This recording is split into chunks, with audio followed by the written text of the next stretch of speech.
friends, Lori here. I'm back to do my April TBR. I'll be a little bit honest. I really don't. I'm filming this on March 29th.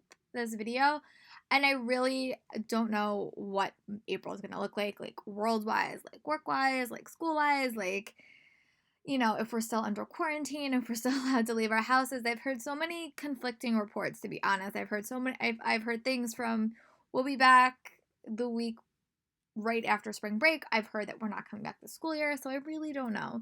The only thing I know is I'm still going to be here, still going to be making content, still going to be having videos for you guys, and I'm still going to be reading.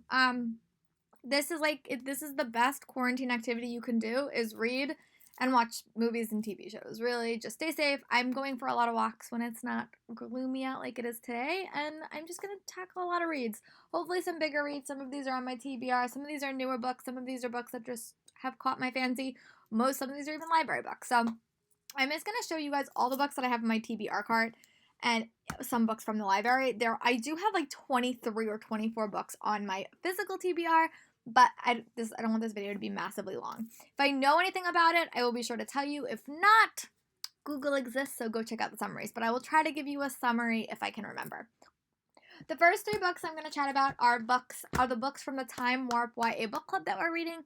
This month we are starting a reread of the Lumineer Chronicles by Marissa Meyer.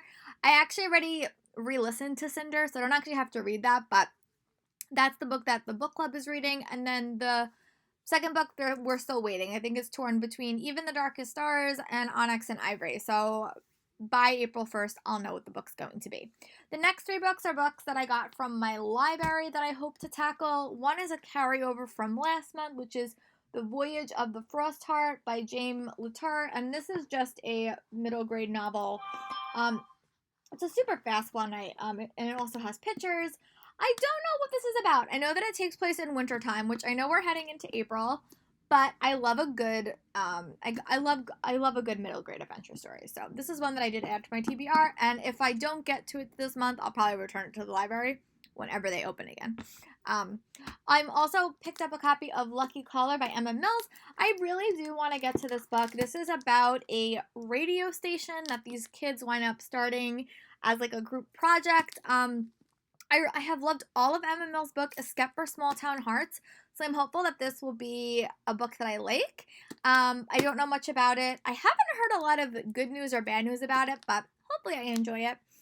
I also picked up a copy of Layoverland by Gabby Noon, and this is kind of like The Good Place. I think it follows this girl named Bia, and she has to save, I think, 500 souls, and then she's allowed out of purgatory, I think. I don't know much about it, but she's about to take a trip of her afterlife.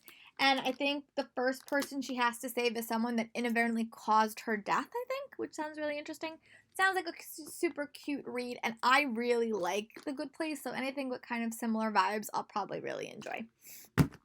Another middle grade read that is a holdover from March, which is middle grade March, was Seeker of the Wild Realm by Alexandra Ott. This comes out in June, so this is a little bit of an earlier read, but I've had really good success with books from middle grade books from Aladdin. I love the Keeper of the Lost City series. I love the Unmapped Chronicles. And this is kind of another one, and it's about a girl whose dreams of becoming a seeker, and then it kind of goes along that. And I think she's up for this position, but I think some drama happens. And this book comes out in June, but it sounds super cute, and I love animals on the cover, so probably give it a shot. Another middle grade book that I picked up from ALA was Ghost Squad by Claribel A. Ortega. This comes out in April, and I just love the tagline. It's "Be prepared, respect the dead, always have a cat."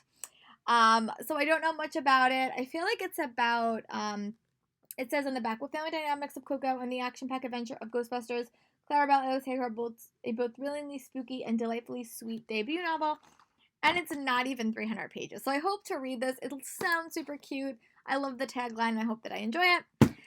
Chosen has been on every single TBR since the beginning of the year. This is the sequel to Slayer. I really hope to get to it. I really want to. I love Slayer. I just never got around to reading it. So again, this is still on my TBR, and hopefully I will get to it.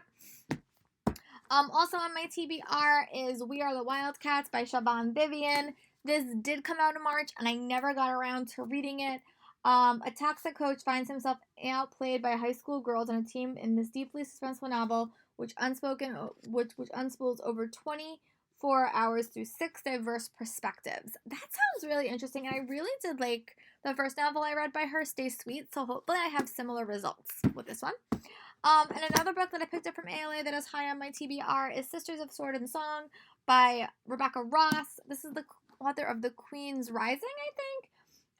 And it's actually a standalone fantasy novel. It's two sisters, one unbreakable bond, and I don't know much else about it, but that seems enough for me. I like the cover. That was probably why I picked it up in the first place. Now I'm gonna go get the other books that I hope to tackle in the month of April. The next bunch of books is a mix of arcs, books that are already out and books that are coming out. So, I did wind up adding The Queen's Assassin by Melissa De La Cruz to my TBR. This one just sounds cool. I remember saw this at BookCon and I really wanted it, and then I wound up getting a copy at New York City Comic Con. I rarely ever see books that have a male lead. I know that this one has a male lead, and Calden Hall is the kingdom's deadliest weapon. I think he has to try to save the princess.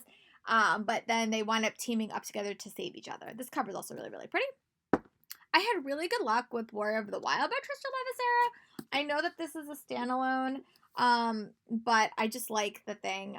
Alessandra is tired of being overlooked, but she has a plan to gain power, woo the Shadow King, marry him, kill him, and take his kingdom for herself. This book came out in February, and I really, really want to get to it. So, also just like a later read, I picked up this at New York City Comic Con, The Unhoneymooners by Christina Lauren. I actually heard really good things about this, and this was one that I was going to tackle during ALA, and then I just never got around to it. But I figure if I need a quicker read, I'll probably pick this one up. And I really did like her other books. They weren't my favorite, but I might like this concept a little bit better. We'll see. Also, a much earlier arc is Unravel the Dusk by Elizabeth Lim. The reason I put this on my TBR is last month I had Night Country by Melissa Albert, and I felt so like discombobulated when I started reading it, so I wound up putting that book down, and I wound up picking up Unravel the Dusk to at least put on my TBR. I really love Spin the Dawn. I got this as an arc from ALA, and I really want to keep going with this story. I don't want to give too many spoilers away, but I really did like the first book in the series. This is another DNF from a while ago. It was an audiobook, and I never had wound up returning it to the library, and I never wound up picking it up. But this is the first Rick Riordan imprint novel. Again, this was a carryover from both the Owl Crate Readathon and also Middle Grade March. But this is like Percy Jackson meets Sailor Moon in this inaugural title in the Rick Riordan Presents, where a wild and wildly funny epic journey based on Hindu mythology. And I remember I really liked it when I started it, so hopefully I will read it at a quicker pace. Another book that is from Owl Crate is The Scavenge the Stars by Tara Sim. I think this is a Count Monte Cristo retelling in space, if I'm remembering, and this came out in January. Also, Girls of Storm and Shadow by Natasha Ning. I also pulled this for the Owl Crate Readathon and just never got around to it. I really did like Girls of Paper and Fire and hope that this book is equally as exciting. And kind of challenging my reading, I picked up and put a couple of adult reads on this. One is Foundry Side by Robert Jackson Bennett. This is a book that I heard about a lot from Reagan from Peru's Project, and one that just kind of caught my eye. So I don't know much about it. I know it's about a thief, and I know that she really wound up liking it. So hopefully I like it as well. I have one final bunch of books for you that I'm going to show you, and then I'm going to conclude this TBR. This is just a random assortment of books that I wound up pulling or have been on my TBR for a while. One is The Assassin's Apprentice by Robin Hobbs. This is another Reagan pick that I really wanted to start. I don't read a lot of adult fantasy, but I am going to try. Another book that I wound up picking up from ALA was Super Adjacent by Crystal Cesaria. I love her Windy City Magic series, and I love books about superheroes. And this one just sounds perfect, and I really hope that I like it. Is dating a superhero hard? Yeah, it's nuts. And I think that just sounds perfect. I also wound up adding Verona Comics to my TBR by Jennifer Dugan. Well, I admit I wasn't the biggest fan of Hot Dog Girl, but I love books about Comic-Con or comics or about con life. And that's basically what this is. It kind of reminds me a little bit of Comics Will Break Your Heart that I read last year by Faith Heron Hicks. But it basically runs Jubilee and Ridley, and they're in very, very opposite worlds. Jubilee's mom runs an indie comic book shop, and Ridley's parents own the biggest comic change in the country, and they wound up meeting at a convention. I guess their worlds kind of converge, and I guess it's like a Romeo and Juliet inspired romance. But it sounds cute, and I really am so bummed that they pushed back BEA and BookCon, and I don't even know if we're gonna have it this year, so I will kind of curl up into this if I need a little bit of a reminder. And then I also, a holdover from the Owl Crate Readathon that I never wound up doing was Ace of Shades, and I've actually heard really good things about this series. I struggled with her Daughters of a Burning City book, but I've heard mixed things, and I really am looking for more of a mystery read, and I heard that this is what that is, or it could be. And then the last book that I wound up picking up was The Jewel Thief, which is a Viking read, comes out in May. And it's A Stolen Diamond, a dramatic confession, and a once-in-a-lifetime love. I don't know much about it other than that. I know that this is set in Paris, and it just sounds fun. So this is another book that I wound up picking up at ALA. Let me know in the comments what are some of the books that you're going to try to prioritize in April. If you have any major reading plans, I know I do. And guys, just stay safe. That's the biggest thing I could tell you guys. I hope this video has brought you a little bit of comfort, maybe some books that you're going to add to your TBR, or just some motivation to read a little bit more. But I will talk to you guys later for another video. Bye guys.